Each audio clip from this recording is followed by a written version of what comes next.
Marco Rubio, now we are understanding why he was chosen. A lot of people are saying this is a terrible pick, this is bad, why would he do that, blah, blah, blah. But now we know the dude speaks Spanish. Shout out to us Cubans. We have a Cuban in the White House, pretty cool. And it's because of Panama Canal. I mean, he spoke about the Panama Canal, Donald Trump, and is trying to go for his second term. And he also spoke about it in his first term. So it's not like this has been like new for him. Check it out. From Panama, and you said that your meetings in Panama went well. After them, President Trump said that we're going to take the canal back, or something very powerful is going to happen. What's going to happen? Well, I hope nothing's going to happen, and it shouldn't. Because, look, the president's point is we gave the canal in a treaty to Panama. We didn't give it to China. You come back 20 years later and you go to the canal, and on the entry points of both sides of the canal is a Chinese-linked company. In fact, when I was visiting there yesterday, the ship behind me, just over my shoulder, was a Hong Kong shipping vessel. And so their presence, not just in the canal, but in Panama writ large, is very disturbing. So ridding their presence could solve this whole problem? Well, we didn't give the canal to China. I mean, it's a violation of the treaty. What I told President Molino yesterday was that President Trump's made a preliminary determination that that there's a violation of the treaty. You're in violation of the treaty because a sovereign other country, a third country, has effective control over the canal area. And that's absent serious measures, we're going to have to preserve our rights under the treaty. Mm-hmm. Now, obviously there are a lot of options in that regard, and I think people speculate things, but I don't think we'll ever get to that point, and it shouldn't get to that point. So we had a very frank conversation. Since then, they've taken some steps. They announced that they're going to get out of the Belt and Road Initiative. We'd like to see more, and we hope to see more in the days to come. The government doesn't control the canal. It's run by an independent agency, the Canal Zone.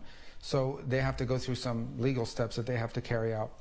But my hope, ultimately, is that we can get back to a point where that canal is what it was meant to be, which is a place where the United States and Panama are working in partnership.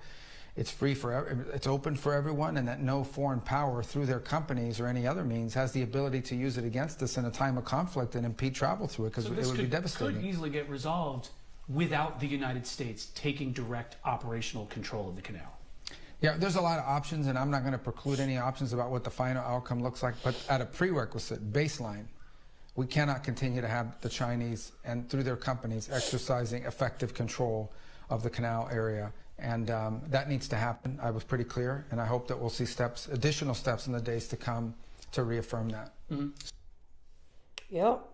We will hopefully see some super cooperation there. It's crazy how we just let China, how did this go unnoticed?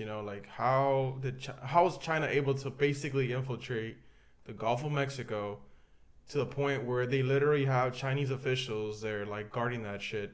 And not only that, but we have these mystery freaking ships coming in, bringing who knows what into the country. Yeah, they're also by Cuba. Also, they have Chinese ships by Cuba. I mean, but what I'm getting at is that the Biden administration had to have known.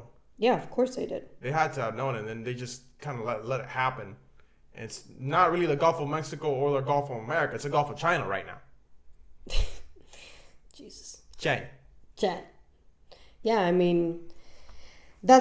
lot of people don't understand why that's an important thing to have control over, and it's because a lot of our exporting goods come through there. A lot of states rely on the Panama Canal.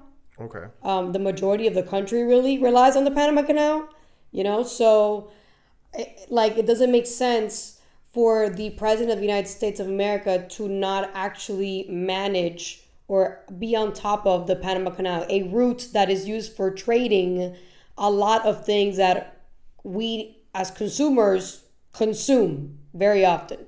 So I don't know why Biden, I do know why Biden, because he wasn't actually running the country, it was other people running it who obviously have a different agenda of what the priorities of America should be, and apparently it's not the consumer, which is the taxpayer. But now that we have a new sheriff in town and he actually gives a shit, things hopefully will get better, even though a lot of people are still being skeptical. They have a right to be.